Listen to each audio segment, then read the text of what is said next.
Today, I want to talk about purpose.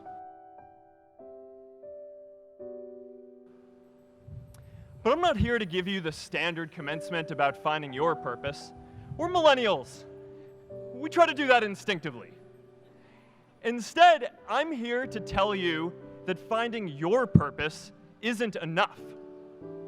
The challenge for our generation is to create a world where everyone has a sense of purpose. One of my favorite stories is when JFK went to go visit the NASA Space Center, and he saw a janitor holding a broom, and he asked him what he was doing, and the janitor replied, "Mr. President, I'm helping put a man on the moon." Purpose is that feeling that you are a part of something bigger than yourself, that you are needed, and that you have something better ahead to work for. Purpose is what creates true happiness. I remember that night I launched Facebook from that little dorm in Kirkland House. I went to Noakes with my friend KX, and I remember telling him clearly that I was excited to help connect the Harvard community, but one day someone would connect the whole world. The thing is, it never even occurred to me that that someone might be us. We were just college kids. We didn't know anything about that. There were all these great big technology companies with all these resources, and I just assumed one of them would do it. But this idea was so clear to us that all people want to connect. So we just kept working on it, day after day after day. And I know that a lot of you are going to have your own stories just like this. A change in the world that seems so clear that you are sure someone else is going to do it. But they're not. You will. Well, let me tell you a secret. No one does when they begin. Ideas don't come out fully formed. They only become clear as you work on them. You just have to get started. If I had to know everything about connecting people before I got started, I never would have built Facebook. It's really good to be idealistic, but be prepared to be misunderstood. Anyone working on a big vision is going to get called crazy, even if you end up right. In our society, we often don't take on big things because we're so afraid of making mistakes that we ignore all the things wrong today if we do nothing. The reality is, anything we do today is going to have some issues in the future. But that can't stop us from getting started. So what are we waiting for? Many of our parents had stable jobs throughout their careers, but in our generation, we're all a little entrepreneurial, whether we're starting our own projects or finding our role in another one. And that's great, because our culture of entrepreneurship is how we create so much progress.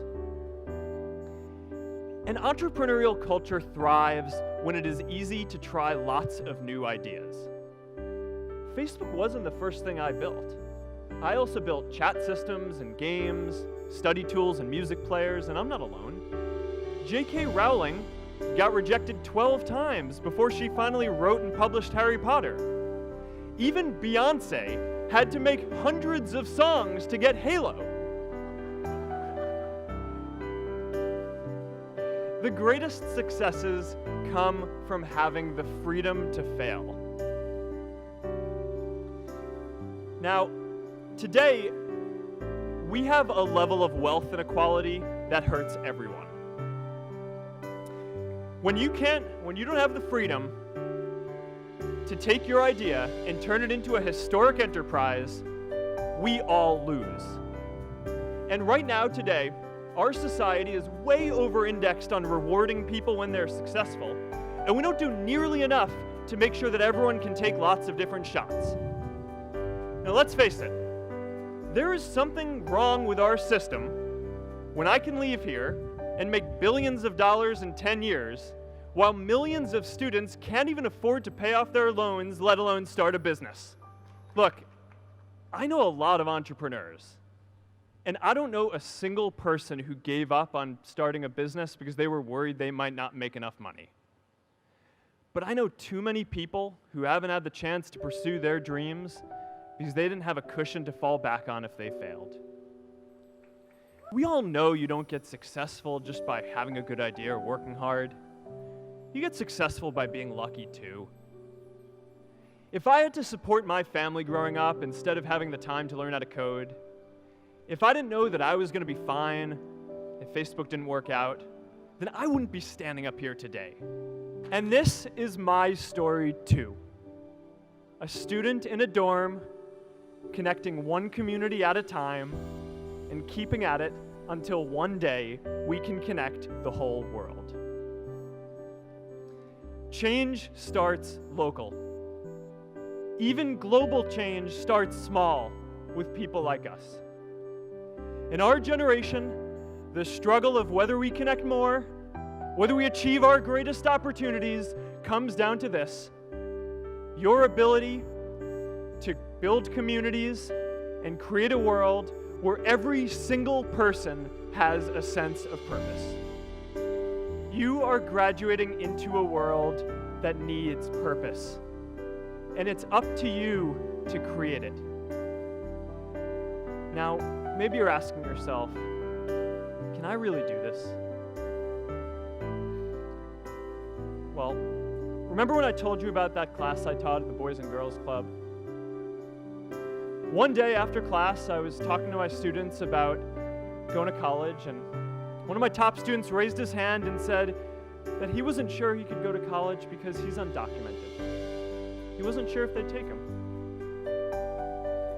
Last year, I took him out to breakfast for his birthday, and I wanted to get him a gift, so I asked him what he wanted, and he just started talking about struggles that he saw other students in his class facing, and finally said, "You know, I'd really just like a book on social justice." I was blown away. Here is a young guy who has every reason to be cynical. He wasn't sure if the country he calls home, the only one he's known, was going to deny him his dream of going to college. But he wasn't feeling sorry for himself. He wasn't even thinking of himself. He has a greater sense of purpose, and he's going to bring people along with him. It says something about our situation today that I can't even say his name because I don't want to put him at risk. But if a high school senior who doesn't know what the future holds for him can do his part to move the world forward, then we owe it to the world to do our part too. I hope you find the courage to make your life a blessing.